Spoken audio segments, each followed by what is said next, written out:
Hot అంశాలపై debate news బెంచ్కి స్వాగతం. ఆంధ్రప్రదేశ్ చాలా ప్రశాంతమైనటువంటి రాష్ట్రంగా ఉండాలని ప్రతి ఒక్కళ్ళు కోరుకుంటారు. లాస్ట్ 2019 ఎన్నికల్లో గెలిచినటువంటి జగన్మోహన్ రెడ్డి తన ప్రమాణ స్వీకారం తర్వాత మొట్టమొదటగా ప్రజావేదిక కూల్చారు. చంద్రబాబు గారు ఇంటి దగ్గరలో ఉన్నటువంటి ప్రజావేదికను కూల్చారు, విధ్వంసంతో రాజకీయం ప్రారంభించారు అన్నటువంటిదే గత 5 సంవత్సరాలుగా జరిగిన చర్చ. మధ్యలో బాబు గారి ఇంటి మీద దాడు, లేకపోతే తెలుగుదేశం పార్టీ కార్యాలయం మీద దాడు, పట్టాభి ఇంటి మీద దాడి, ఇట్లాంటి సంఘటనలు.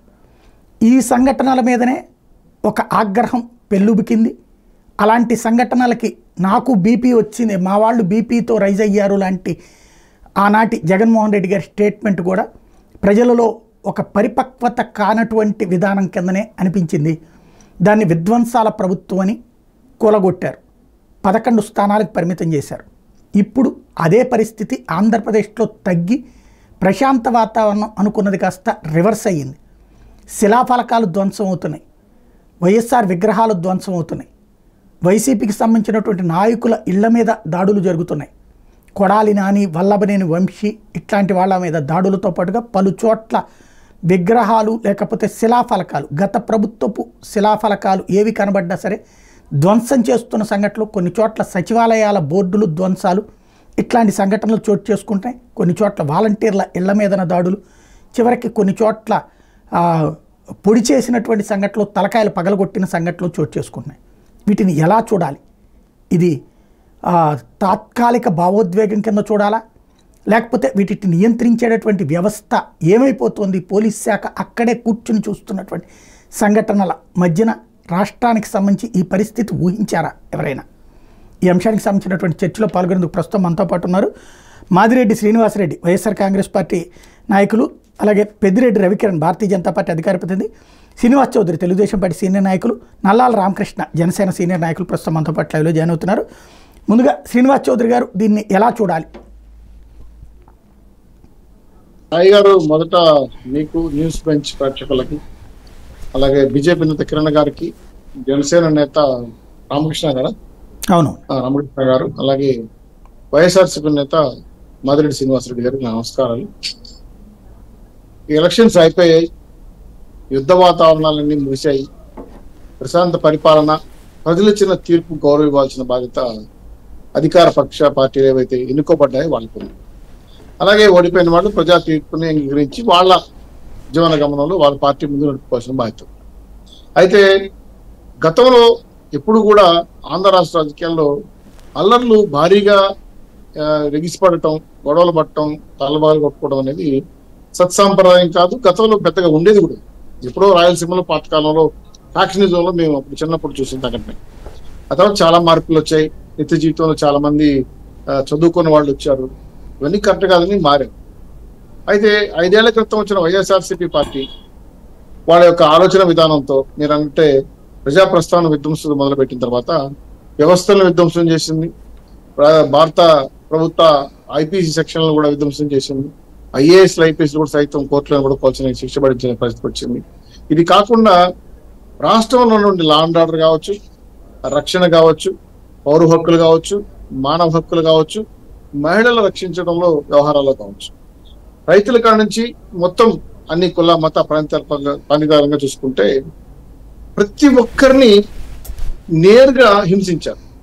అది పన్నుల రూపం అంటారా, దోచుకోవడం అంటారా, కబ్జాలు అంటారా, లేదంటే జెటాక్స్ అంటారా, లేదా మద్యం నిషేధం పైన ఉన్న ఆంక్షలు అంటారా. ఈ విషయం పైన చాలా సార్లు డిబేట్లు నడిచాయి. మీలాంటి సాయి గారు లాంటి వాళ్ళు చాలా మంది అనేక డెప్త్కి వెళ్ళి కూడా సమాచారం తీసుకున్నాం.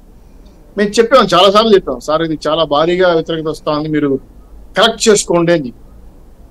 కరెక్ట్ చేసుకుంటారో అర్థం కాక వాళ్ళు మాకు 150 ఎక్కువ ఇచ్చారు కాబట్టి మాకు ప్రజా తీర్పు మా వైపు ఉందని చెప్పి ఒక రకంగా చెప్పాలంటే ఒక న్యాయబద్ధంగా కాకుండా అక్రమంగా వెళ్ళడానికి ముందుకెళ్ళి ఎక్కడైతే వైఎస్ఆర్సీపీ వాళ్ళకి ఆహంతో ముందుకెళ్లారో ప్రజల తీర్పు పూర్తి స్థాయిలో రివర్స్ అవడంతో ఒకసారిగా వాళ్ళు 151 నుంచి 11 పడ్డం. అనేక అంశాలపైన అప్పుడున్న ముఖ్యమంత్రి గారు, వాళ్ళ పార్టీ నాయకులు కానీ, మంత్రులు కానీ, ఎమ్మెల్యేలు కానీ శాసనసభ శాఖ కావచ్చు, బయట కావచ్చు, బూతుల పర్వం చెప్పేటప్పుడు వాళ్ళు హెచ్చరించి కనీసం వార్నింగ్ ఇచ్చుంటే కొంతలో కొంత మెరుగు అయింది. అయితే జగన్మోహన్ రెడ్డి గారు పార్టీని ఏ విధంగా కష్టపడి 10 ఏళ్ళు పాదయాత్ర చేసి నిలబెట్టుకొని ముఖ్యమంత్రి అయ్యారు, అంత ఫలితాన్ని ప్రజలు ఇచ్చినప్పుడు కాపాడుకోలేకపోవడం అనేది కొంత వాళ్ళకి తర్కించుకోవాలి, ఆత్మవిమర్శ చేసుకోవాలి. మళ్ళీ మా ప్రభుత్వం ఈరోజు ప్రజలు ఊహించిన విధంగా నేను కూడా 130+ మీద చాలా సార్లు అన్నాను ఆ విషయంపై. అలా కాకుండా కూటమికి 164 రావడం అనేది వారు వన్ సైడ్ అయ్యి, మాకు ప్రజలు గురుతరమైన బాధ్యత మా ఉజస్కంధాల మీద పెట్టి, ఆర్థిక విధ్వంసం అయింది, ఒక రకంగా రాష్ట్రాన్ని కాపాడుకోవాలి, లా అండ్ ఆర్డర్లో పెట్టాలి, చాలా అంశాలపైన పోలవరం పైన కానీ అలాగే రాజధాని నిర్మించడంలో కానీ మేము ఇచ్చిన ప్రధాన 2 సంతకాలు, ఒకటి వచ్చి మెగా ల్యాండ్ టైటిల్ యాక్ట్ చేయటం పైన, తర్వాత రెండోది మెగా డీస్, 3, 4 పోలవరం అమరావతి. మాకు ఉన్నటువంటి టాస్క్ ముందర చాలా పెద్దది, దీని మీద ఫోకస్ చేయాలి.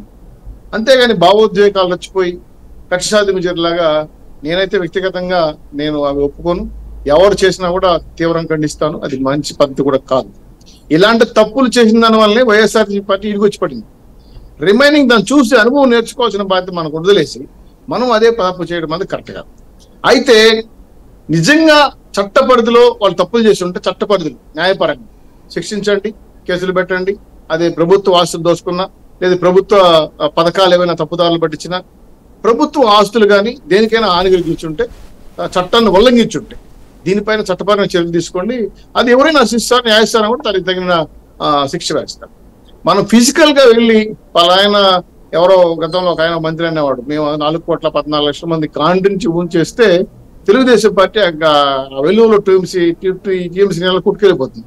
ఇటువంటి మాటలు మాట్లాడడం, అవన్నాడు కాబట్టి మేము కోడిగుడ్లు వేస్తాం, రాళ్ళు వేస్తాం, పగలు పెడతాం అనేది ఆల్రెడీ ప్రజలు తీర్పిచ్చేశారు. వాళ్ళు తగిన శిక్ష పడిపోయింది.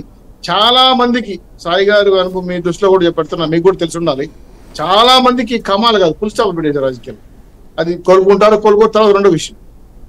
ఇప్పుడున్న పరిస్థితుల్లో ఈ సమన్వయం పాటించకుండా నేను మధ్యాహ్నం కూడా చూశాను సార్, అది నాకు కూడా కొంచెం బాధ కలిగించి నేను కూడా పార్టీ ఆఫీస్ ఫోన్ చేశాను.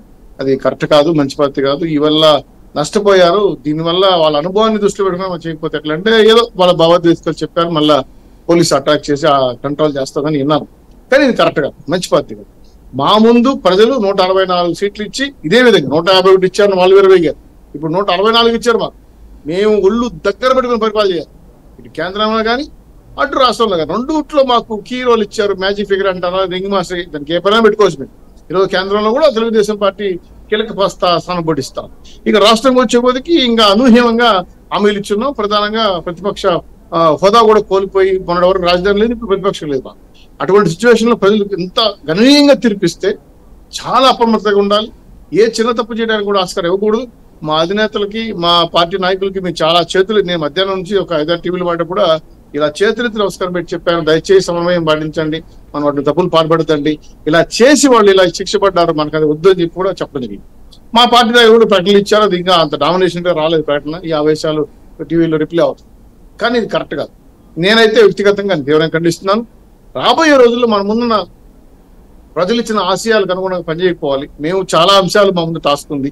బడ్జెట్ లో కానీ, లోటు బడ్జెట్ లో కానీ, అలాగే కేంద్ర నిధులు ఇచ్చిన అప్పుల్లో కానీ, రాష్ట్రానికి రావాల్సిన ఇండస్ట్రీస్ కానీ, ఈరోజు పోలవరం కడితే నీళ్లు వస్తే, కరెంట్ వస్తే, ల్యాండ్ ఇస్తే, ఫ్యాక్టరీలు వస్తే, ఉద్యోగాలు వస్తే, ఉపాధి అవకాశాలు కల్పించాలి. అమరావతి నిర్మిస్తే ఉద్యోగ అవకాశాల పాటు సంపద పెరుగుతుంది, రిజిస్ట్రేషన్ ఛార్జీలతో పాటు. ఇట్లాంటి టాస్కులు మేము రచన చేసుకుని వెళ్ళొచ్చిన బాధ్యత మాకుంది. కాబట్టి ఇటువంటి సిచ్యువేషన్ లో అల్లరిగా మనం సమన్వయం కోల్పోయి వ్యక్తిగత దోషులకు వెళ్ళి ఆస్తులు, వ్యక్తిగత దాడులు, రక్తపాతాలు సృష్టించడం అనేది నేనైతే మొహమాట లేకుండా నా పర్సనల్ గా నేను ఖండిస్తున్నా. తప్పది.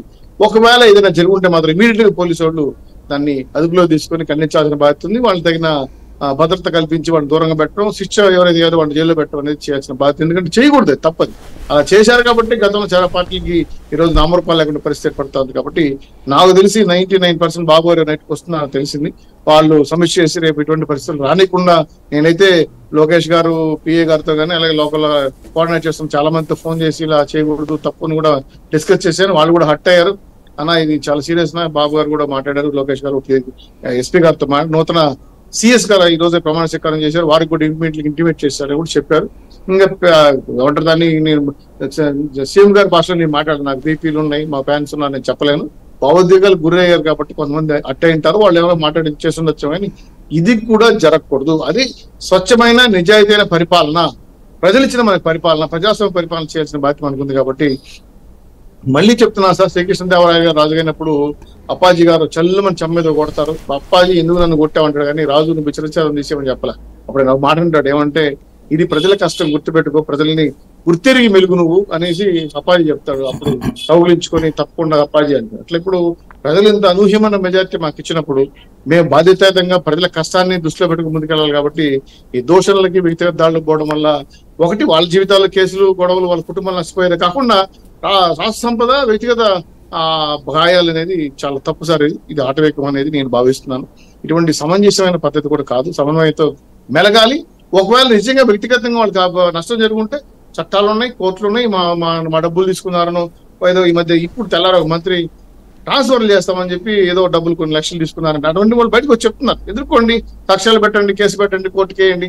అది తప్పైతే తప్పని నిరూపిస్తారా, ఆయన మీద అభియోగాలు పంపి శిక్షిస్తారు. అంతేగాని నాకు బలం ఉంది కదా అని చెప్పి నేను ఈ రోజు కొడితే రేపు బలహీనుడు అయితే మన పరిస్థితి ఏంటని కూడా క్వశ్చన్ చేసుకోవాల్సిన అవసరం ఉంది. కాబట్టి సాయి గారు మొహమాటంగా చెప్తున్నాను, మళ్ళీ మీ ఛానల్ కూడా చెప్తున్నాను, తెలుగుదేశం పార్టీ కార్యకర్తలు కావచ్చు, బీజేపీ కార్యకర్తలు కావచ్చు, జనసేన కార్యకర్తలకి అందరికి కూడా నా నమస్కారాలతో తెలియజేస్తున్నాను. మనం ప్రవోక్ చేయొద్దండి, అల్లర్లు మనకొద్దు. ప్రజాస్వామ్య పద్ధతుల్లో సమన్వయంగా వెళ్ళి చట్టరీత్యా పరిపాలన చేయండి. ప్రజల ఏదైతే తీర్పు ఇచ్చారో దాన్ని శిరసార వహించండి, దానికి అనుగుణంగా పనిచేయమని చెప్పి రాష్ట్ర ప్రజలకి, తెలుగుదేశం పార్టీకి, మా కుటుంబ నాయకులకు కూడా నేను చేతులెత్తి నమస్కారం చేసి విజ్ఞప్తి చేస్తున్నాను. థ్యాంక్ యూ, మంచి పాయింట్ చెప్పారు. రామకృష్ణ గారు ఏమంటారు? సాయి గారు నమస్కారం అండి మీకు, అలాగే మన ఛానల్ చూసేటువంటి ప్రేక్షకులకి, అలాగే ప్యానల్లో ఉన్నటువంటి పెద్దలు శ్రీనివాస్ చౌదరి గారికి, పెద్దిరెడ్డి రవికిరణ్ గారికి, తర్వాత మాదిరెడ్డి శ్రీనివాసరెడ్డి గారికి కూడా అందరికీ నమస్కారాలు తెలియజేసుకుంటున్నాను. వాస్తవంగా నేను ఇందాక ట్రోలింగ్ చూసానండి, కిందనే స్క్రోల్ అవుతూ ఉంది. స్క్రోలింగ్ ఎక్కువ ట్రోలింగ్ అలవాటు అయిపోయినట్టు. స్క్రోలింగ్ ఏంటంటే ఆల్రెడీ చంద్రబాబు నాయుడు గారి విషయాన్ని సమీక్షించారు, నేతల ద్వారా విషయాన్ని తెలుసుకున్నారు, అధికారులకి ఆల్రెడీ అప్రమత్తం చేయడం జరిగింది. అండ్ ఈ సేమ్ టైం ఒక మాట కూడా ఆయన ఏమన్నారంటే, వైసీపీ కవ్వింపు చర్యలకు దయచేసి ఎట్టి పరిస్థితుల్లోనూ కూడా కార్యకర్తలు గురి కావద్దు అనేటువంటి విషయాన్ని కూడా చెప్పారు. ఏది ఏమైనప్పటికీ కూడా సంయమనాన్ని కోల్పోవడం అనేటువంటిది ఎవరైనా కానీ హర్షించదగిన విషయం కాదు. కానీ వచ్చేటువంటి దాంట్లో ఆల్రెడీ 6వ తారీఖున మాత్రమే కోడ్ కంప్లీట్ అయింది. అందువల్ల ఇంకా ఎమోషన్స్, మీరు ఆల్రెడీ ఇంట్రడక్షన్ లో కూడా అదే విషయాన్ని మీరు చెప్పడం కొంచెం దానికి దగ్గరగా ఉంది. ఎందుకంటే ఇంట్రడక్షన్ ఇంకా ఎమోషన్స్ అనేటువంటివి ఇంకా ఒక్కసారిగా స్విచ్ అయితే ఆగిపోయినట్టుగా ఉండవు. ఒకటి. రెండోది ఏంటంటే, ఇందులో లోకల్ గా జరిగేటువంటి విషయాల్లో వాలంటీర్స్ పార్టీకి వ్యతిరేకంగా చేశారనో లేకపోతే ఇంకొకటనో కొన్ని సంఘటనలు జరిగి ఉండొచ్చు. ఇంకొకటి ఏంటంటే, వ్యక్తిగతమైన అంశాలను పార్టీ పరంగా కూడా సృష్టించేటువంటి అంశాలు ఉండవచ్చు, కొన్ని పార్టీ పరమైనటువంటి తగాదాలు ఉండొచ్చు. ఇలా ఏది ఏమైనప్పటికీ కూడా ఇది ఒక ప్రజాస్వామ్య తిరుగుబాటుతో జరిగినటువంటి వాతావరణం. కాబట్టి ఈ వాతావరణంలో చిన్నపాటి ఇంకా భావోద్వేగాలు అణచబడేటువంటి స్థితిలో ఉన్నాయి. అందువలన ఇలాంటి చెదురుమదురు సంఘటనలు జరగడం అనేటువంటిది వాంఛనీయం కాదు. అవి కూడా తొందరలోనే నియంత్రణలోకి వస్తాయి. ఏంటంటే ఇంకా గవర్నమెంట్ ఇంకా సీఎం గారు ఇంకా ప్రమాణ స్వీకారం చేయలేదు. కూటమి గవర్నమెంట్ భాగస్వామిగా మేమందరం కూడా దానికి తగినటువంటి సూచనలు, సలహాలు సీట్లతోనే చేస్తున్నాం. ఎందుకంటే మా పవన్ కళ్యాణ్ గారు ప్రయారిటీ ఇచ్చినటువంటి 6 అంశాల్లో లా అండ్ ఆర్డర్ ఒకటి, సాగునీరు, తాగునీరు, శాంతి భద్రతల యొక్క నిర్వహణ, విద్య, వైద్యం, ఉపాధి. ఈ 6 అంశాలు పవన్ కళ్యాణ్ గారు చాలా ప్రాధాన్యంగా కూటమి లేదా ప్రభుత్వ భాగస్వామిగా ఉండి తగినటువంటి శ్రద్ధతో సమన్వయంతో వెళ్ళడం అనేటువంటిది జరుగుతుంది. అందువల్ల ఏంటంటే లా అండ్ ఆర్డర్ ని ఎట్టి పరిస్థితుల్లో కూటమిలో మేము ఎవరు కూడా, మా భాగస్వామ్య పక్షాలు కానీ మేము ఎవరు కూడా ఉపేక్షించమని ఎవరు చెప్పలేదు. ఈవెన్ లోకేష్ గారు స్టేట్మెంట్ ఇచ్చినప్పుడు కూడా ఆయన ఏమన్నారంటే, ప్రజాస్వామ్యబద్ధంగా వాళ్ళ మీద చేసినటువంటి తప్పులకి ఎవరైనా వాళ్ళ చేసినటువంటి తప్పులకి చట్టపరంగా తగిన చర్యలు తీసుకుంటారని చెప్పారు. కానీ మీరు వెళ్ళి దాడి చేసేయండి, మీరు వెళ్ళి దండయాత్ర చేసేయండి అని ఏ ఒక్కరు కూడా చేయలేదు. మా పవన్ కళ్యాణ్ గారు అయితే చాలా బాధ్యతతో కూడుకున్నటువంటిది. ఇది ఎట్టి పరిస్థితుల్లోనే మనం విరవేయకూడదు. మనం ఏ రకంగానూ కూడా అసలు ఎట్టి పరిస్థితుల్లో స్పీడ్ ఉంటుంది కానీ స్పీడ్ రానికూడదు. మనం బాధ్యతగా మనం బాధ్యతగా ఉండాలనేటువంటి ఇది కూడా సందేశాన్ని కూడా ఇవ్వడం జరిగింది. కూటమిలో ఏ పక్షం కూడా ఇటువంటి క్వారల్స్ ని కూడా ఇది చేయడం లేదు. అలాగే ఆల్రెడీ అధికారులను అప్రమత్తం చేయడం జరిగింది, శ్రేణులను అప్రమత్తం చేయడం జరిగింది. జరిగినటువంటి సంఘటనలన్నీ కూడా అన్ని సమాహారంలోని కూడా అనేక రకాలైనటువంటి కోణాలు ఉన్నాయి. నాట్ ఓన్లీ కేవలం అధికారంలోకి వచ్చినంత మాత్రాన లేదా ప్రభుత్వంలోకి వచ్చినంత మాత్రాన కేవలం ప్రభుత్వం వైపు నుంచే తప్పు చూపించడానికి కుదరదు. ఓకే, ఖచ్చితంగా అయితే ఎటువంటి కవ్వింపు చర్యలను అవతల నుంచి జరుగుంటే గానీ ఇవాళ చంద్రబాబు నాయుడు గారు అటువంటి స్టేట్మెంట్ ఇవ్వరు. ఏంటో నేతల ద్వారా వాకప్ చేసిన తర్వాత ప్రత్యర్థి పార్టీ యొక్క కవ్వింపు చర్యలకు, ముఖ్యంగా వైసీపీ పార్టీ యొక్క కవ్వింపు చర్యలకు మీరు గురి కావద్దు, సంయమనం పాటించాలని పిలుపునిచ్చారు. అందువల్ల ఏంటంటే ఎట్టి పరిస్థితుల్లోని కూడా సంయమనాన్ని కోల్పోకుండానే మేము, మా నాయకులు, మా అధిష్టానం, మా ప్రభుత్వం, మా కార్యకర్త అందరూ కూడా తగినటువంటి విధంగానే వ్యవహరించడం జరుగుతుంది. ఇప్పుడు ఉండేటువంటి చెదురుమదురు సంఘటనలన్నీ కూడా ఇంకా ఎలక్షన్ మోడ్, ఇంకా కూటమి యొక్క ఇంకా ఎలక్షన్ కోడ్ ఇప్పుడే ఎత్తడం జరిగింది. ఇవన్నీ కూడా నియంత్రణలోకి రావడం జరుగుతుంది. ఇప్పుడే ఆల్రెడీ జగన్మోహన్ రెడ్డి గారు దీన్ని ఏదో భూతత్వంలో పెట్టి దానికి ఒక ట్వీటు తెలుగుదేశం మోకలో ముఠాలో అనేటువంటిది అప్పుడే జరిగింది. ఇది విధ్వంసం కాదు సార్, భావోద్వేగంలో జరిగినటువంటి చిన్న చిన్న చెదురుమదురు సంఘటనలు. అంతేగాని ఎటువంటి విధ్వంసాలు లేకపోతే ఆ భూతాలు లేకపోతే యుద్ధాలు ఇవన్నీ కాదు. చెదురుమదురు సంఘటనల్ని ఒక సమాహారంగా మనం చూసినప్పుడు ఈ ఎలక్షన్ లో ఎన్నో వ్యక్తిగత విభేదాలు ఉంటాయి, ఎన్నో బెట్టింగ్ విభేదాలు ఉంటాయి, బెట్టింగ్ కోల్పోయిన వాళ్ళు ఉంటారు, ఎన్నో తీసుకోవడం చూసారా, శిలాఫలకాల ధ్వంసము, లేకపోతే గనక పొడి చేసుకోవడాలు, లేకపోతే తలకాయలు పగలగొట్టడాలు 2014, 2019 ఎన్నికలప్పుడు చూసారా? అట్లా 14లో కానీ 19లో కానీ అలాంటి భావోద్వేగాలు చూసారా? 2019లో భావోద్వేగాలు రాలేదు అంటే 2014లో గవర్నమెంట్ అంత సమయంలో వ్యవహరించింది అనమాట. 2019 నుంచి 2024 వరకు కూడా ఇప్పుడు నేను వాటిని సమర్థించట్లేదు, కానీ అంటే దానికి ఉండేటువంటి అన్ని కారణాలను విశ్లేషించినప్పుడు ఇది కూడా ఒక కారణం అవ్వచ్చు. కానీ అవన్నీ విభజనే జరిగింది. అప్పుడు కాంగ్రెస్ వాళ్ళని ఎవరన్నా తలకాయలు పాల్గొట్టారు ఇక్కడ? విభజించింది అప్పుడు కాంగ్రెస్, అప్పుడు కూడా జరగలేదు. రాష్ట్ర విభజన జరిగినప్పుడు అది ప్రజాస్వామ్య ఉద్యమం జరిగిందండి అక్కడ. అదే అక్కడ జరిగింది. ఇక్కడ మనం కాంగ్రెస్ వాళ్ళ మీదకో ఎవరి మీదకి దాడులకు పోలేదు కదా, అసలు పోలేదే. మరి మీరు బాగా మాట్లాడారు. విషయం ఏంటంటే రాష్ట్ర విభజన జరిగినప్పుడు ఆ ప్రాంతం ఈ ప్రాంతం, ఈ ప్రాంతంలో ఆ ప్రాంతంలో వాళ్ళు లేరు, ఆ ప్రాంతంలో ఈ ప్రాంతంలో వాళ్ళు పెద్దలు లేరు. ఇంకా చెప్పాలంటే తెలంగాణలో లైట్ గా జరగబోయి ఉంటే వాళ్ళు నియంత్రించారు.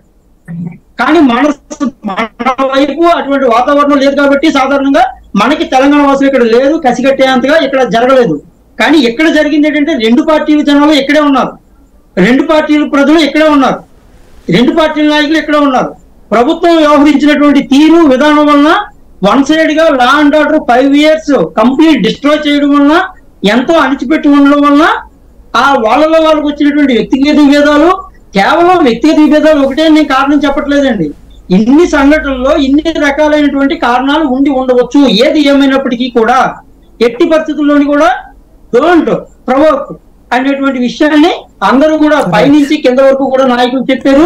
ఎన్నిక అవగానే ప్రభుత్వంలో భాగస్వాములైనటువంటి మా అధినేత పవన్ కళ్యాణ్ గారు కానీ, లేదా సీఎం గా ప్రమాణ స్వీకారం చేయబోయేటువంటి చంద్రబాబు నాయుడు గారు కానీ ఏ రకంగానూ కూడా కవ్వింపు మాటలు కానీ రెచ్చగొట్టే మాటలు కానీ చేయలేదండి. ఎటువంటి ప్రజావేదికల విధ్వంసం లాంటి విధ్వంసాలు మా దృష్టిలో లేవు. అటువంటి అది కూల్చేస్తాం ఇది కూల్చేస్తాం అనేటువంటి విషయాలను కూడా చెప్పలేదు. అటువంటి సంఘటనలు కూడా జరగలేదు కూడా. అంతేగాని మామూలుగా జరిగినటువంటి ఏంటంటే ఎలక్షన్ కోడ్ నార్మల్ ఘటనలు అంటారు, ఈ పెద్ద ఇష్యూస్ కాదంటారు, అంతే కదా?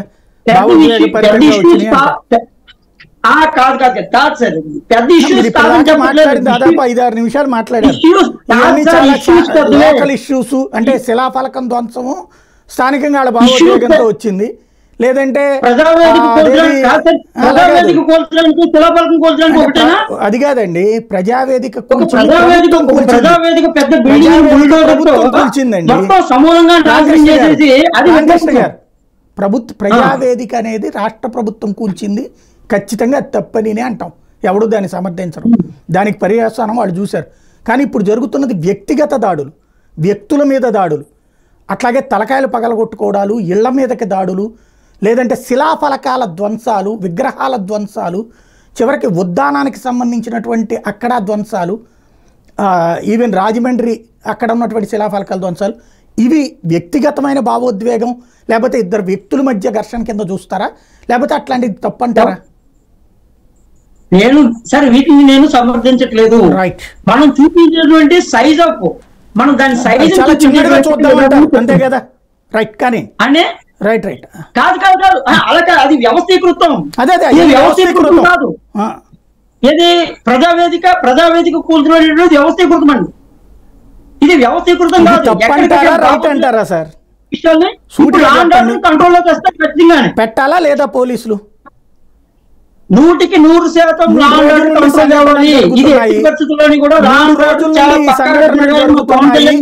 చెప్పడం జరిగింది. 3 రోజులు సంఘటనలు జరుగుతున్నాయి, అధికారులకి, నాయకులకి, కార్యకర్తలందరికీ కూడా సమన్వయం ఉంచడం జరిగింది. 3 రోజుల నుండి ఈ సంఘటనలు జరుగుతున్నాయి. ఆపడంలో తప్పు పోలీసులదా, లేకపోతే కనుక భావోద్వేగాలు అదుపు లేనంతగా ఉన్నాయి అంటారు? సార్ ఆపకుండా పోతే ఈ పాటికి చాలా జరిగిపోవాలి కదా సార్. జరుగుతాయా? అదండి, ఇంకెంత జరుగుతుంది? వాళ్ళు జరిగాయా? ఇప్పుడు కూడా జరిగిందండి బాబు, జరుగుతాయండి. ఇప్పుడు కూడా జరిగింది చెప్పేది. సరే కానీ రైట్ రవికిరణ్ గారు, ఎక్కడి నుంచి కాదు సార్, ఇక్కడ జనం చూస్తున్నారు. రైట్ రైట్ రవికిరణ్ గారు, నియంత్రణలో తేవడం జరుగుతుంది సార్. ఊరికి మధ్యలో కట్ చేసేయడం కాదు, నియంత్రణలో ఖచ్చితంగా తెస్తారు. దానికి పిలుపునిచ్చారు, నాయకులందరూ సమయం పాటించాలని చెప్పారు. అవన్నీ కూడా రైట్, అది విషయం అండి. రైట్. సాయి గారు, ముందుగా మీకు తోటి ప్యానలిస్ట్ కి, న్యూస్ బెంచ్ వీక్షకులకి శుభ సాయంత్రం అండి. ఇప్పుడు మన రాష్ట్ర ఎన్నికలతో పాటు దేశంలో 4 రాష్ట్రాలు ఎన్నికలైనాయండి. ఒరిస్సా రాష్ట్రంలో గత 20 సంవత్సరాలుగా ఒకే ఒక పార్టీ పరిపాలిస్తుంది. ఆ పార్టీ దిగిపోయి భారతీయ జనతా పార్టీ వచ్చింది. ఎక్కడా ఏ రాష్ట్రంలో ఏ గొడవ లేదు. 20 సంవత్సరాలు పరిపాలించిన పార్టీ దిగిపోతే ఎక్కడా ఏ గొడవ లేదు. సిక్కింలో లేదు, అరుణాచల్ ప్రదేశ్ లేదు, ఆంధ్రప్రదేశ్లో మాత్రమే పోలింగ్ అయిపోయిన తర్వాత దాడులు, కౌంటింగ్ అయిపోయినాక దాడులు.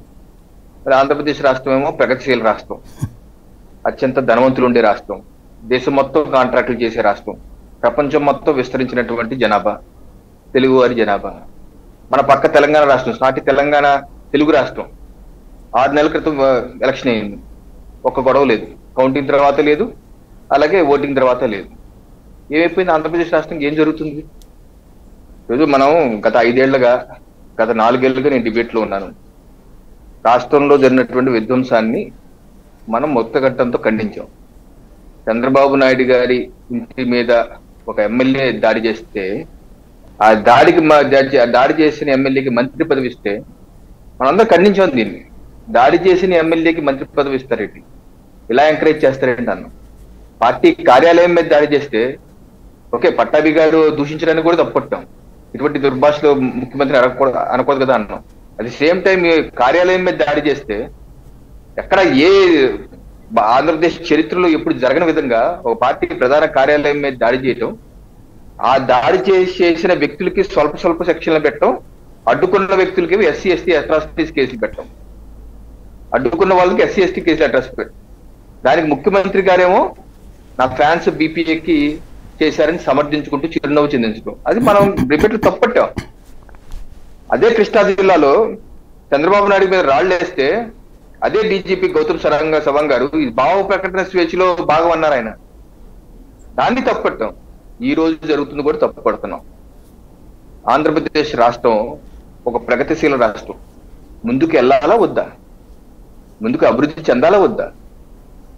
ఈరోజు ప్రధానమంత్రి నరేంద్ర మోడీ గారు పార్లమెంట్ హాల్లో ఎన్డీఏ పక్ష మీటింగ్ లో ఒక చక్కటి మాట చెప్పారు.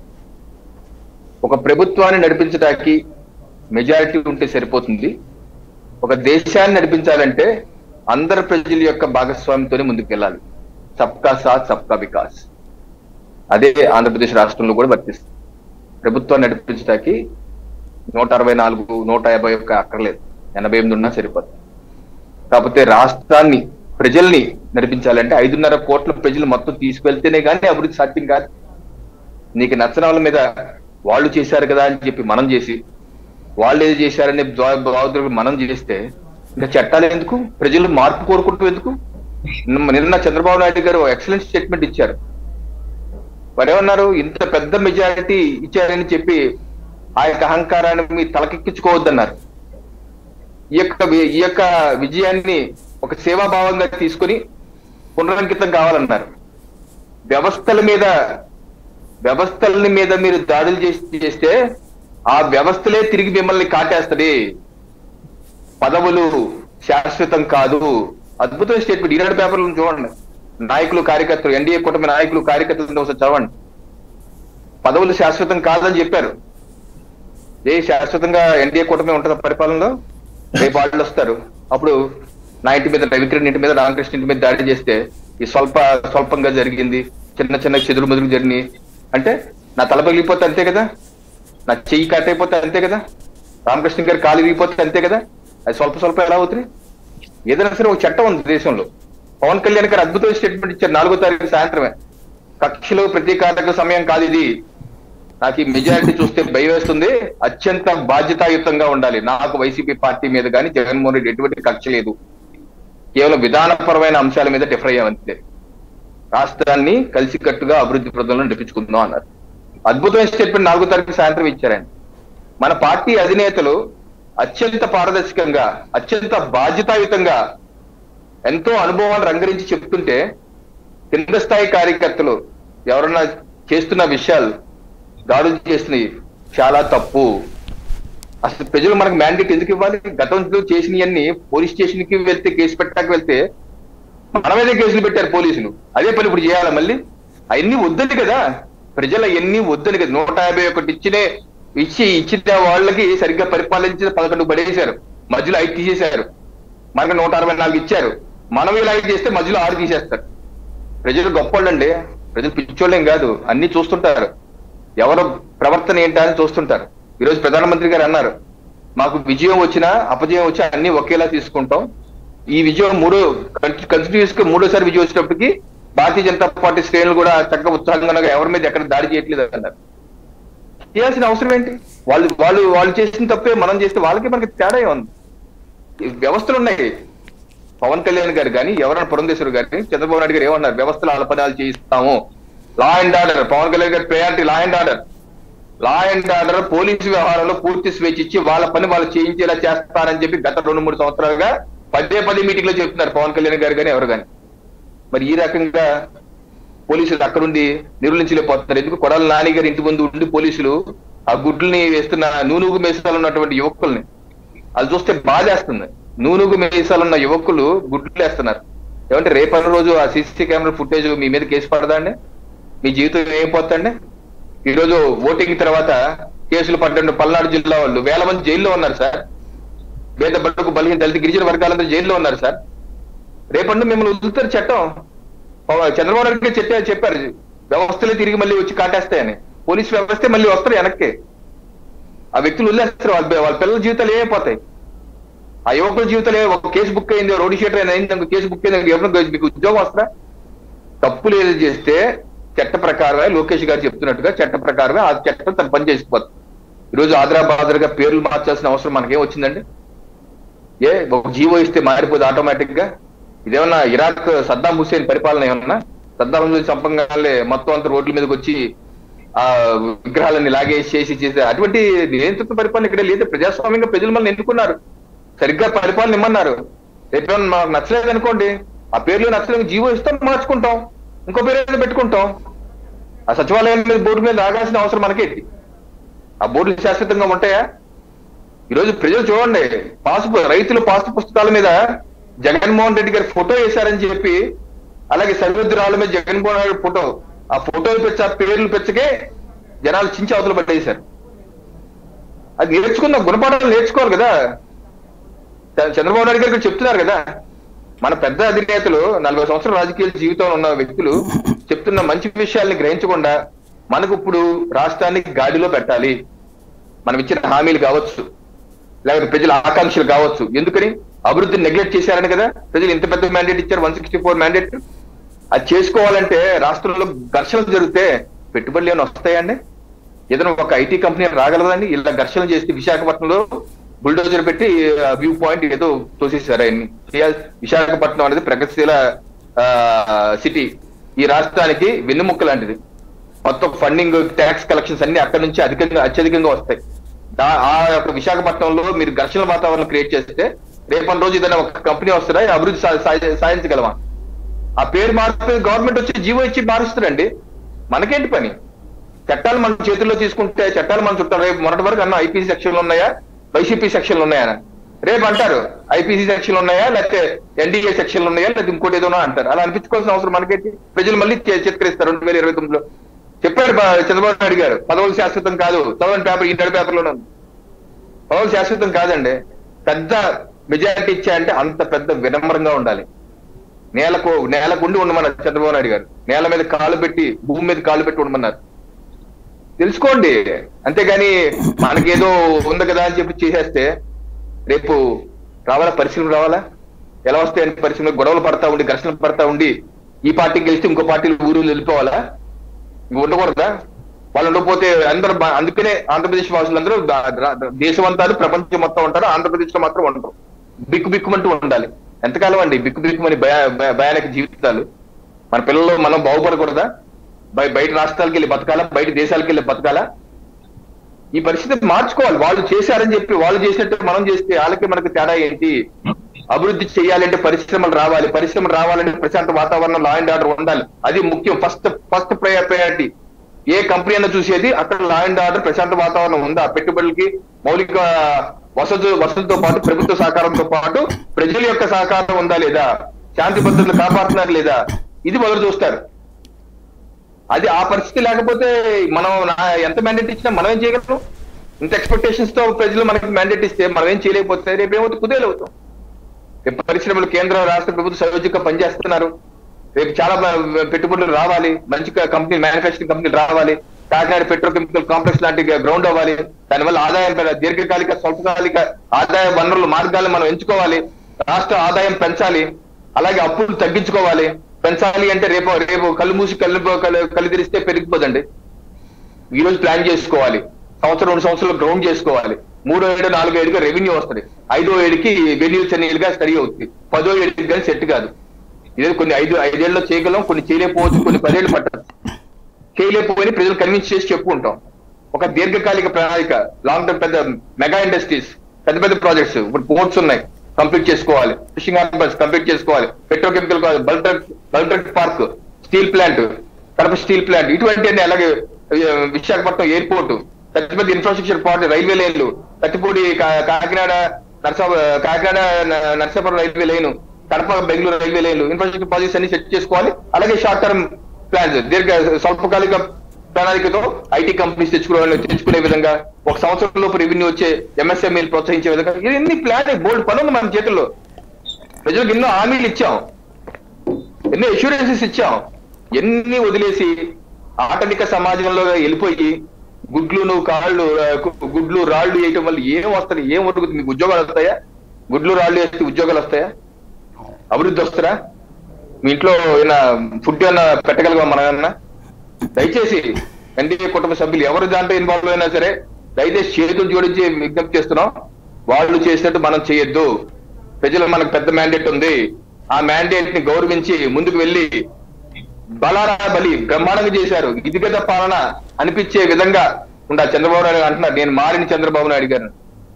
మన నాయకులందరూ అలా ఆ రేంజ్ లో ఉంటే మనం ఆవేవో గట్టి మేస్తే దూడది మేస్తారు అన్నట్టు మనం ఎక్కడ ఉంటే ఎలా కుదురుతుంది? దయచేసి ఇవన్నీ మానేయండి. పోలీసులు కూడా తప్పనిసరిగా లా అండ్ ఆర్డర్ విషయంలో నో కాంప్రమైజ్. దగ్గరుండి ఆపలేకపోవడం వైఫల్యం. తప్పనిసరిగా డీజీపీ గారు దీన్ని రెక్టిఫై చేయవలసిందే. సాయి గారు. రైట్. మాదిరెడ్డి గారు. నమస్కారం సాయి గారు. ముందుగా మీకు, రవికిరణ్ గారికి, అదేవిధంగా శ్రీనివాస్ చౌదరి గారికి, రామకృష్ణ గారికి, అందరికి కూడా శుభ సాయంత్రం. శ్రీనివాస్ చౌదరి గారు, రవికిరణ్ గారు చెప్పింది నిజంగా ఐ వాజ్ మెస్పరైజ్డ్ అండి. చాలా చక్కగా, చాలా బాధ్యతాయుతంగా, చాలా రాష్ట్ర ప్రజల పట్ల వాళ్ళకు ఉన్నటువంటి ప్రేమానురాగాలు కూడా కనపడినాయి. దానికి ముందుగా వాళ్ళిద్దరిని అభినందిస్తూ నేనేమంటున్నానంటే ప్రజాస్వామ్యంలో ఈ గెలుపోవటంలన్నీ సహజం అండి. వైఎస్ఆర్సీపీ 2014లో ఓడిపోయినప్పుడు 1,23,00,000 ఓట్లు వచ్చినాయి. ఇప్పుడు ఓడిపోయినప్పుడు కూడా 1,33,00,000 ఓట్లు వచ్చినాయి. 10 లక్షల ఓట్లు పెంచే వచ్చినాయి. అప్పుడు వాళ్ళకు వచ్చినటువంటి 39.17% కన్నా మాకు 39.37%, కొంచెం ఎక్కువే వచ్చినాయి ఓట్లు. ఇక్కడ ప్రజాస్వామ్యంలో సీట్ల సంఖ్య కాదు, ఇందాక నరేంద్ర మోడీ గారు చెప్పారని రవికిరణ్ గారు చెప్పినట్లుగా సీట్ల సంఖ్య కాదు, ఇక్కడ భావోద్వేగాలు. ఓ ప్రజలకి అధికారం అనేది ఎంతో బాధ్యత. ఒక్క విషయం సాయి గారు నేను మీతో చెప్పదలుచుకున్నది ఏంటంటే, అటు పవన్ కళ్యాణ్ గారు కానీ చంద్రబాబు నాయుడు గారు కానీ ప్రెస్ మీట్ లో చాలా అద్భుతంగా, చాలా చక్కగా, చాలా బాధ్యతాయుతంగా మాట్లాడారు. లా అండ్ ఆర్డర్ మీద దృష్టి పెట్టాడు ఆయన. ఎవరు?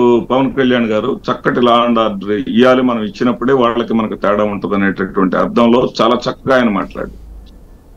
అదేవిధంగా నేను మారిన మనిషిని అన్నాడు చంద్రబాబు నాయుడు గారు. సరే, ఆయన కూడా అనేక ఎక్స్పీరియన్సెస్, వాటి అనుభవాలు, చేదు అనుభవాలు, తీపి అనుభవాలు, వీటన్నిటితో ఆయన మారి ఉండొచ్చు. కానీ ఇక్కడ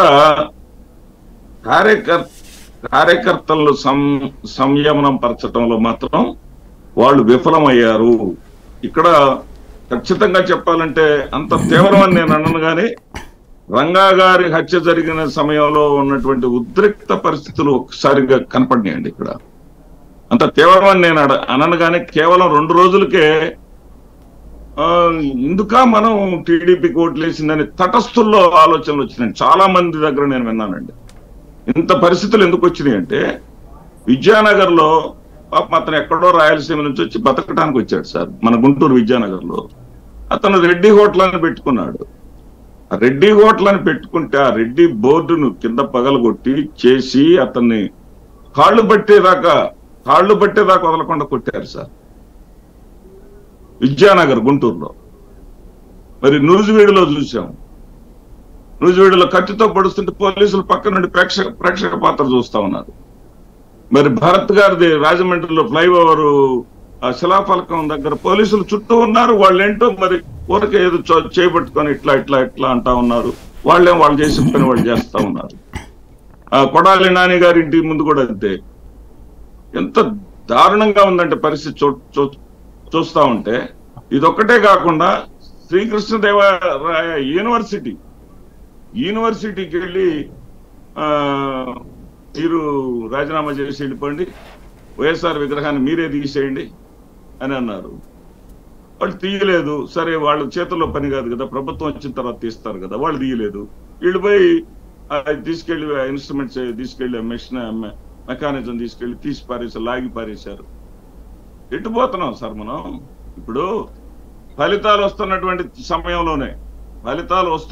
సందర్భంలోనే ఎన్టీఆర్ హెల్త్ యూనివర్సిటీ పేరు వైఎస్ఆర్ హెల్త్ యూనివర్సిటీగా ఉందని చెప్పేసి విజయవాడలో దాన్ని పోయి ధ్వంసం చేసి ఏం గెజెట్ నోటిఫికేషన్ ఇస్తారు? ఆనాడు నేను మీకు గుర్తుండే ఉంటా సాయి గారు, పేరు మార్చడం తప్పొద్దు, అంత అవసరం లేదని చెప్పేసి నేను చెప్పాను. Health university, NTR health university పేరు మార్చాల్సిన అవసరం ఏముంది అని కూడా నేను, ఎన్టీఆర్ పేరుని మార్చాల్సిన అవసరం లేదని చెప్పిన వాడిని నేను.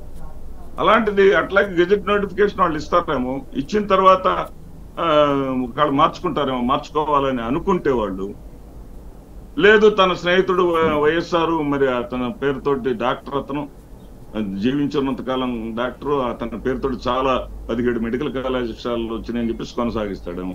మీకెందుకు ఇంతలోకే ఉద్వేగం ఎందుకు, ఇంత ఆవేశం ఎందుకు, ఇంత వాటిని ధ్వంసం చేయటం ఎందుకు? ఇంతేకాకుండా సాయి గారు కొన్ని విషయాలు తెలుస్తా ఉంటే, మా దృష్టికి వస్తా ఉంటే ఎంత బాధేస్తుందంటే, కొయ్యవారిపాలెం అని ఉంది ఇక్కడ మన పత్తిపాడు కాన్స్టిట్యున్సీలో. రాత్రి వెళ్ళి ఎస్సీల ఇళ్ల మీద బయట కొట్టేశారండి. ఇష్టం వచ్చినట్టు కొట్టారు సార్, ఇష్టం వచ్చినట్టు. ఇళ్లలోంచి బయటకు రంటారు నా కొడక, అసలు అనకూడదు ఇక ఆ భాషలని. వాళ్ళు వచ్చి పోలీసులకు చేసి కంప్లైంట్ తీసుకోలేదండి, కనీసం కంప్లైంట్ తీసుకోలేదు. ఇక్కడ ఎట్లా ఉందంటే, చంద్రబాబు నాయుడు గారు ఇందాక చేసినటువంటి వ్యాఖ్య, వైసీపీ వాళ్ళు రెచ్చగొట్టిన సంయమనం కోల్పోవద్దు అనే మాట ఎట్లా ఉందంటే, వీళ్ళేదో గాంధీ గారి శిష్యులుగా అయినట్టు, ఆయన ఏదో అభినవ గాంధీ గారు అయినట్టుగా స్టేట్మెంట్ ఇచ్చినట్టుంది సార్. ఏం చెప్పాలంటే, ఆయన అధికారం శాశ్వతం కాదు అని మొదటి ప్రెస్ మీట్ లోనే చెప్పాడు ఆయన. అదే విధంగా చెప్పాలా, అధికారం శాశ్వతం కాదు, విర్రవేగవద్దు. వాళ్ళకి 150 వచ్చే మధ్యలో 5-11 నిలిచారు. మనం కూడా 164 వచ్చినాయని రెచ్చిపోతే మధ్యలో 6-14 మిగులుతాము. పిచ్చి పిచ్చి వేషాలు వేయబాకండి. చాలా గట్టిగా ఆయన చెప్పాలి. ఈ భాష దగ్గరే వస్తుంది. ఇలాంటి భాషలో మీరు అధికారంలో ఉన్నప్పుడు వాడటం, ఆ పిచ్చి వేషాలు లేకపోతే మాదచ్చేదులు ఇట్లాంటివన్నీ వచ్చినాయి. ఇప్పుడు వాళ్ళు చూపెడతారు. నేను మాట్లాడినంటే పిచ్చి భాష ఏముంది? పిచ్చి వేషాలు అనేటువంటి పదాలు ఈ అవసరమా? మామూలుగా ఇప్పుడు వాళ్ళిద్దరూ మాట్లాడారు, ఎంత సంయమనంగానే మాట్లాడారు, ముగ్గురు మాట్లాడిన దాంట్లో కూడా. అవును సార్, ఆవేశం అనేటువంటి దాన్ని చంద్రబాబు నాయుడు గారు కార్యకర్తలకి పిచ్చి వేషాలు ఇవ్వద్దు అని చెప్పాలి అంటున్నా. నేను అనేది అర్థం చేసుకోవాలా, చంద్రబాబు గారు బాధ్యతగా చెప్తే బాగుంటదని చెప్పడం ఓకే, కానీ మళ్ళీ ఈ పదాలు అన్నప్పుడు చెప్పాలి అనే చెప్తున్నా. అట్లా అనుకుంటే నేను నాకు ఒక ఆయన ఇప్పుడు మెసేజ్ పెట్టాడు ఇప్పుడే, ఏమనంటే జ్యోతిలక్ష్మి చీర కట్టింది, చీరకే సిగ్గేసింది అన్నట్టు రెడ్డి గారు అని చెప్పి మెసేజ్ పెట్టారు. నేను చెప్పాను ఆ భాష. నేనేమంటున్నానంటే, పిచ్చి పనులు చేస్తే మనకు కూడా అదే గతి పడుతుంది అని చెప్పాల్సిన బాధ్యత చంద్రబాబు నాయుడు గారికి సీనియర్ మోస్ట్ నాయకుడిగా బాధ్యత ఉన్నది అనేది నా ఉద్దేశం. రైట్. ఇక్కడ బేసిక్గా ఆనాడు మీరు తప్పు చేశారు, హింసాత్మక సంఘటనలు కంట్రోల్ చేయక అన్నటువంటి పశ్చాత్తాపం వచ్చింది ఈ ఘటనల తర్వాత. సార్, ఇక్కడ మా కార్యకర్తలు లేకపోతే మా వాళ్ళు చేసినటువంటి హింసాత్మక చర్యలని ఏ నాయకుడు కూడా ఎక్కడ కూడా ఎవరు కూడా సమర్థించలేదు. అదన్నారా కూల్చివేతని నేనే ఖండించా. కూల్చివేతతో ప్రారంభమైనది అపశకనం. కూల్చివేతతో పాలన ప్రారంభమైతే దానికి మనం భారీ మూల్యం చెల్లించుకోవాల్సి వస్తుంది భవిష్యత్తులో అని చెప్పాను. అదే విధంగా జరిగింది. ఇక్కడ ఎవరు కూడా, ఏ నాయకుడు కూడా, జగన్మోహన్ రెడ్డి గారు కానీ ఎవరైనా సరే ఒక దుర్మార్గం చేసి వచ్చిన లేకపోతే దాన్ని ఎంకరేజ్ చేసి బాగా చేశారని చెప్పేసి అన్నటువంటి సందర్భం ఎక్కడా లేదు, ఎక్కడ ఉండదు కూడా. పశ్చాత్తాపం లేకుండా ఎట్లా ఉంటుందండి? పశ్చాత్తాపం మాకు కూడా ఉంది. ఎందుకు కూల్చివేతలతో మనం మొదలు పెట్టాము, ఎందుకు మేము ఇంత చక్కగా మనం అందించినప్పటికీ కూడా, అన్ని హామీలు నెరవేర్చినప్పటికీ కూడా ఎందుకు మనం ఇంత నిరాదరణకు గురి అయ్యాము? ఒక వాస్తవిక సంఘటన, మాదల గ్రామంలో చంద్రబాబు నాయుడు సామాజిక వర్గానికి చెందినటువంటి ఒక 85 ఏళ్ల వృద్ధుడు, ఆయన వాళ్ళు మామూలుగా వాళ్ళది హోమ్ ఓటింగ్ అని వచ్చింది, మీకు కూడా తెలుసు సాయి గారు. ఆ వృద్ధుడు తగాదాడి, లేదు నేను టీడీపీకి వేయను వైసీపీకే వేస్తానని చెప్పేసి అన్నందుకు వాళ్ళ నాన్నకి ఆ విధంగా ఎవరో ప్రేరేపించారని చెప్పేసి ఒక కుర్రవాడిని తీసుకొచ్చేసి, కళ్ళం రంగారెడ్డి అనేటటువంటి కుర్రవాడిని కాళ్ళెరకు కొట్టారు సార్. ఆ నాన్నకి హితబాత్ చేస్తావా నువ్వు అని కాళ్ళెరకు కొట్టారు. ఇప్పుడు హాస్పిటల్లో ఉన్నాడు ఆ కుర్రోడు, ఇప్పటికీ కట్టుకోలే కాలు. ఇంత పైశాచికం పనికిరాదు. అలాంటి పైశాచికాలు 2014లో కానీ 2019లో కానీ ఎన్నికలు అయిపోయిన వెంటనే కొత్త ప్రభుత్వం కొలువు తీరక ముందే మనం ఇలాంటివి ఏమన్నా చూసామా అని అడుగుతున్నాను సాయి గారు. రైట్. అంటే ఇప్పుడు ఆయన అన్నట్టు, రామకృష్ణ గారు అన్నట్టు, అప్పట్లో ఆ ప్రభుత్వం బాగా చేసింది కాబట్టి మీకు ఎవరికి అట్లాంటిది అవసరం రాలేదు, ఇప్పుడు మీ ప్రభుత్వం దుర్మార్గంగా చేసింది కాబట్టి ఇట్లా జరుగుతుందని అనిపించట్లేదా? 2019లో ఎక్కడ కూడా ఏమీ జరగలేదు సాయి గారు. ఏదైనా జరిగిందంటే అన్వాంటెడ్ గా ఏమన్నా జరిగిందంటే, నేను అంటోంది, ఆయన అన్నది ఏంటంటే 14-19లో తెలుగుదేశం బాగా చేసింది కాబట్టి మీకు ఎవరికి భావోద్వేగాలు రేగలేదు, అందుకని మీరు ఎట్లాంటి ఘటనలకి పాల్పడలేదు. అదే మీరు ఇప్పుడు ఈ 19-24 మధ్యలో మీరు చేశారు కాబట్టి అది భావోద్వేగం అయ్యింది అని చెప్తున్నారు ఆయన. 14-19లో నా మీద సోషల్ మీడియాలో నేను ఏదో పోస్ట్ పెట్టానని, లోకేష్ గారికి వ్యతిరేకంగా పోస్ట్ పెట్టానని చెప్పేసి మా ఇంటికి పోలీసులు వస్తే 4000 మంది కార్యకర్తలు చుట్టుముట్టితే నన్ను వదిలేసి వెళ్ళారు సార్. నేను ఒక టీచర్ని బాబు, నేను అన్యాయంగా పోస్టులు పెట్టేవాడిని కాదు, నా భాష ఇలా ఉంటది, నా పద్ధతి ఇలా ఉంటది అని చెప్పేసి అంటే 4000 మంది కార్యకర్తలను చూసి వెనక్కి వెళ్ళారు. వాళ్ళు చేసినటువంటి హెరాస్మెంట్ లేదు, వాళ్ళు ఏమీ చేయలేదు. మంత్రిగా చేసినటువంటి రోజా మా పేరెచ్చర్లో, ఇక్కడ నల్లపాడు పక్కన పేరెచ్చర్లో కారు దిగి పారిపోయి ఆటోలో ఆటోలో ఎక్కి తలదాచుకున్నటువంటి పరిస్థితి. వాళ్ళు చేసినటువంటి అరాచకం వల్ల మమ్మల్ని గురించి ప్రజలు ఆలోచించారు.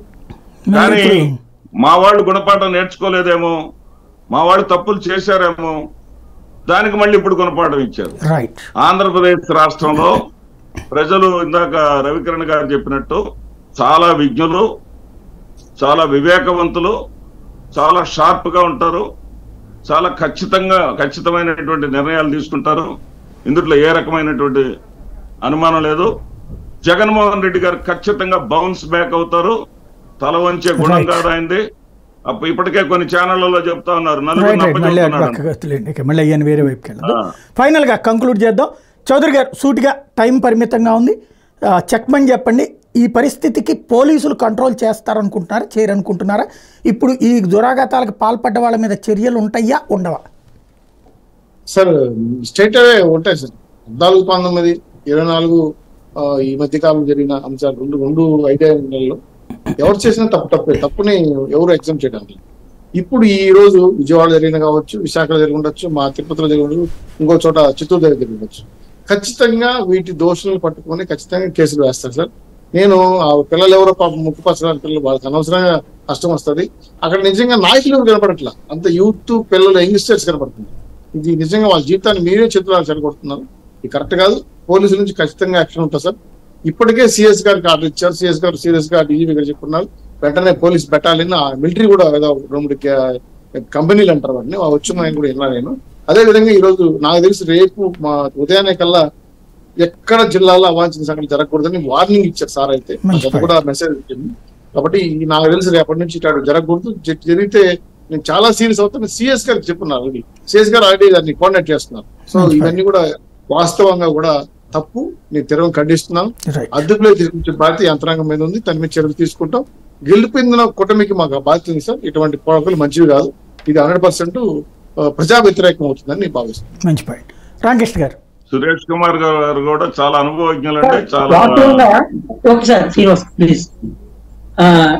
నేను అవ్యవస్థీకృతంగా జరిగినటువంటి హింసాత్మక సంఘటనను కంట్రోల్ లోకి తేవాల్సినటువంటి అవసరం ఉందని ముందే చెప్పానండి. పవన్ కళ్యాణ్ గారు లా అండ్ ఆర్డర్ చాలా స్ట్రాంగ్ గా ఎంపసైజ్ చేయడం జరిగింది. And the same time already CM గారి దగ్గర నుంచి ప్రతి చోటకి కూడా ఆల్రెడీ ఆర్డర్లు ఇవ్వడం జరిగింది. ఇలాంటి వ్యవహారాలను ఏ ఒక్కరు కూడా సమర్థించరు. అన్ని కోణాల్లోని పరిశీలించి తగిన విధంగా నియంత్రించడానికి బాగుంటుంది అనేటువంటి విషయాన్ని ఎట్టి పరిస్థితుల్లో మర్చిపోకూడదు. అంతేకాదు ఎట్టి పరిస్థితుల్లో కూడా ఇలాంటి హింసాత్మక సంఘటనలు ఏ రకంగా కూడా హర్షణీయం కాదు. ప్రతి కార్యకర్త, ప్రతి వ్యక్తి అందరూ కూడా ఖచ్చితంగా తగినటువంటి సంయమనం పాటించాలి. సంయమనం పాటించి ఎవరిని రెచ్చగొట్టినా పోనీ ఆ విధంగా అయినప్పటికీ కూడా ఎట్టి పరిస్థితుల్లో కూడా అటువంటి రెచ్చగొట్టడం అనేది జరగకూడదు. ఒకవైపు అన్కంట్రోల్డ్ గా ఉంటే రెండో వైపు కంట్రోల్డ్ గా ఉంటే వ్యవహారం అనేటువంటిది చక్కదిద్దబడుతుంది.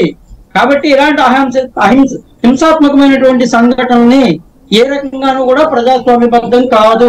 ఖచ్చితంగా వీటిని నివారించాలి, నియంత్రించాలి. వీటి మీద తగిన చర్యలు ఆల్రెడీ ప్రభుత్వం చేపట్టింది. ఖచ్చితంగా రేపు నుంచి ఎట్టి పరిస్థితుల్లో కూడా ఇలాంటి సంఘటనలు జరగవు.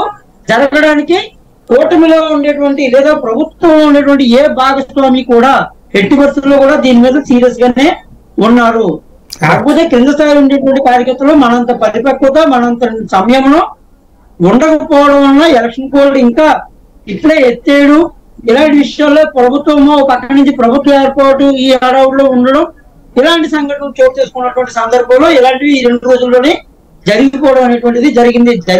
జరిగిందంటే దాన్ని సమర్థించట్లేదు, కానీ అలాంటి మూమెంట్ లో జరిగింది అనేటువంటిది వాస్తవాన్ని మనం తెలియజేసుకుంటున్నాం. అది విషయం. అంతేకాని ఇటువంటిలను కూడా వీటిని సమర్థించడం కానీ లేకపోతే వీటిని ప్రోత్సహించడం కానీ ఎవరు చేయరు. మా అధినేత కానీ ఏ అధినేత కూడా ప్రభుత్వ భాగస్వామ్యం ఉన్నటువంటి ఏ అధినేత కూడా ఈ రకమైనటువంటి విధానాన్ని తూచా తప్పకుండా ఖండించరు.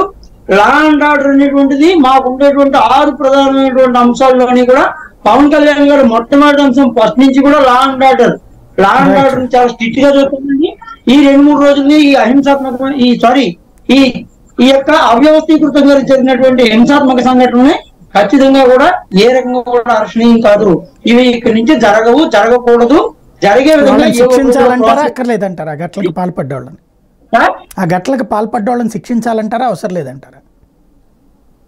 ఏమండి, ఖచ్చితంగా అన్ని కోణాల నుంచి కూడా పూర్వపరాలు పరిశీలించే చట్టం తన పని ఖచ్చితంగా చేసుకుని పోవాలి. రైట్. అందులో ఎటువంటి అనుమానం లేదు. ఎవరు ఏ రకమైనటువంటి తప్పు చేసినా చట్టబద్ధంగా ఖచ్చితంగా శిక్షించి తీరుతామని ప్రభుత్వ కూటమిలో భాగస్వాములైనటువంటి అందరూ కూడా దానికి సంబంధించి స్టేట్మెంట్ ఇవ్వడం జరిగింది. అదే కంటిన్యూ అవుతుంది. రైట్. ఫైనల్ గా గారు ఒక మాట రామకృష్ణ గారు ఒక ప్రశ్న, చిన్న ప్రశ్న. ఆ దాడులు చేసినటువంటి వాళ్ళని పోలీసులు తీసుకెళ్తే వాళ్ళని విడిపించుకురావడానికి యార్లగడ్డ వెంకటరావు గారు వెళ్ళారు. దానికి సమాధానం చెప్పండి కొంచెం. రైట్. ఆయన ఏం చేస్తారు, ఆయన ఏం చెప్తారు? అక్కడెక్కడ ఇప్పుడు ప్రభుత్వ ఏర్పాట్లు ఎడవల్లో సహజమే లేదు సార్. అటువంటి లోకల్ గా తగినట్టు కాదండి. ఏ అధినేత కూడా అటువంటి ప్రోత్సహించారా? అటువంటి పిలుపుని ఏమనిచ్చారు? ఎట్టి పరిస్థితుల్లో కూడా తల ఉంచుకుని వినమ్రంగా ఉండమని చెప్పారు. గ్రౌండ్ లెవెల్ లో చూస్తుంటారండి. రవికిరణ్ గారు చెప్పినట్టుగా మనం కలిసి పైకెత్తాం. రైట్. ఫైనల్ గా రవికిరణ్ గారు, ఇప్పుడు ఎన్నికల సంఘం పర్యవేక్షణ వరకు ఉంది కాబట్టి 13వ తారీఖు తర్వాత కౌంటింగ్ అయిపోయిన తర్వాత 2-3 రోజులు అల్లర్లు జరిగితే పట్టించుకోకుండా తర్వాత మళ్ళీ 15వ తారీఖుకి కేంద్ర ఎన్నికల సంఘం పెట్టి సిట్ ఏర్పాటు చేసి దానిలో అనేక విషయాల లోపాలు అన్ని బయటికి తీసుకొచ్చి ఇంత చేసి ఆ రోజే కేంద్ర ఎన్నికల సంఘం కూడా ఆదేశాలు ఇచ్చింది. 20వ తారీఖు వరకు 20వ తారీఖు జూన్ నెలాఖరు వరకు కేంద్ర బలగాలు అక్కడే ఉండాలి, అక్కడే కంపెనీలన్నీ ఉండాలి, కట్టుదిట్టమైన చర్యలు తీసుకోవాలి. ఇన్ని చెప్పినా సరే ఎలక్షన్ రోజు అంతా రాష్ట్రంలో 144 సెక్షన్ పెట్టారు కౌంటింగ్ రోజు. ఆ తర్వాత కూడా ఉందన్నారు. ఇన్ని ఉన్నాయి. నిన్న వరకు ఎలక్షన్ సంఘం అండర్లోనే ఉంది, కేంద్ర ఎన్నికల సంఘం అండర్లోనే ఉంది. మరి ఎన్ని చేసినా సరే నిన్న మొన్న 5-6 తారీఖులు, సరే 7 అంటే ఈ రోజు కాదు, కేంద్ర ఎన్నికల సంఘం 5-6 ఆల్ చేతిలోనే ఉంది కదా. మరి ఎందుకని ఆపలేదు? ఎందుకు మరి ఎవరి మీద చర్యలు తీసుకోలేదు? ఏం జరుగుతుంది మరి? ఆ 13వ తారీఖు జరిగిన తర్వాత 3 వారాలకే కౌంటింగ్ తర్వాత కూడా బాగా జరుగుతాయి అని కేంద్ర ఎన్నికల సంఘం లెటర్ ఇచ్చి మొత్తం చెప్పినా సరే ఆపలేకపోయారంటే దీని మీద కూడా సిట్ దర్యాప్తు వెయ్యాలి. ఎందుకు జరిగింది, ఏం జరిగింది, అధికారులు ఎందుకు చేయలేకపోయారు, ఏ అధికారి ఇన్వాల్వ్ అయ్యారు, ఏ అధికారి పట్టించుకోలేదు. ఆ రోజు మనం 14వ తారీఖు కూడా మన డిబేట్ లో, వేరే ఛానల్ డిబేట్ లో కన్నాను, అధికారుల ఇన్వాల్వ్మెంట్ ఉంది దీనిలో. దీనిపై ఇన్వాల్వ్మెంట్ లేకుండా ఈ స్థాయిలో గొడవలు జరగవను. ఇప్పుడు దీనికి కూడా అధికారుల ఎంకరేజ్మెంట్ ఉంది కంపల్సరీగా. 5-6 తారీఖులు, 7వ తారీఖు, ఈ 3 తారీఖులు జరిగినటువంటి విధ్వంసం మీద సిట్ దర్యాప్తు చేయాలి. దోషులు ఏమైనా సరే కఠినంగా శిక్షించవలసిందే. రైట్. ఫైనల్ గా మాదిరెడ్డి గారు, ఇక్కడ కార్యకర్తలకే కాకుండా చంద్రబాబు నాయుడు గారు, పవన్ కళ్యాణ్ గారు, ముఖ్యంగా ఈ బుద్ధ వెంకన్న, ఆన వెంకటరమణారెడ్డి లాంటి వాళ్ళకి కొంత చెప్పాల్సిన అవసరం ఉందండి. వాళ్ళిద్దరూ ఇందాక మాట్లాడారు, ఎంత ఘోరంగా మాట్లాడారంటే దౌర్జన్యాలు జరుగుతాయి, ప్రమాణ స్వీకారం చేయడానికి టైం ఉంది, ఇంకా ఈలోపు మా కార్యకర్తలు రెచ్చిపోతారు, తప్పేంటి అన్నట్టుగా మాట్లాడారు. అటువంటి వాళ్ళని కూడా కంట్రోల్ చేయాలి. రైట్.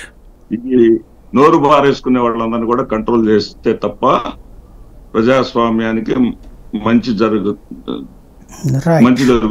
కాదు అని చెప్పలేదు సార్, తప్పు కాదు అని చెప్పలేదు. థ్యాంక్ యూ శ్రీనివాసరెడ్డి గారు, రవికిరణ్ గారు, చౌదరి గారు, రామకృష్ణ గారు. ఇది పరిస్థితి. ఓవరాల్గా అయితే నవ్యాంధ్ర అన్నటువంటిది మరింత వేగంగా అభివృద్ధి చెందాలి, ప్రగతి ఆంధ్ర కావాలని ప్రతి ఒక్కళ్ళు కోరుకుంటున్నారు. అది విధ్వంసాంధ్ర కాకూడదు. దాంట్లో ఎవ్వరు బాధ్యులైనా సరే చర్యలు ఉండాలా, లేదంటే కనుక అత్యంత ప్రమాదకరం. మన రాష్ట్రాన్ని బాగు చేసుకోవాలనుకునేటటువంటి ప్రతి ఒక్కళ్ళు కూడా ఈ అంశాన్ని ఖండించడంతో పాటు ఈ ఘటనలకు పాల్పడేవాళ్ళు భవిష్యత్తు మీరు దెబ్బతినకుండా చూసుకోవాల్సినటువంటి అవసరం ఉంది. అదే సందర్భంలో ఈ ఘటనలు ఇప్పటికైనా ఆపాలని మనస్ఫూర్తిగా ప్రతి ఒక్కళ్ళు కోరుతున్నారు, డిబేట్లో ఉన్నటువంటి అందరూ కూడా. కాబట్టి అది గుర్తించాలని కోరుకుంటున్నాను.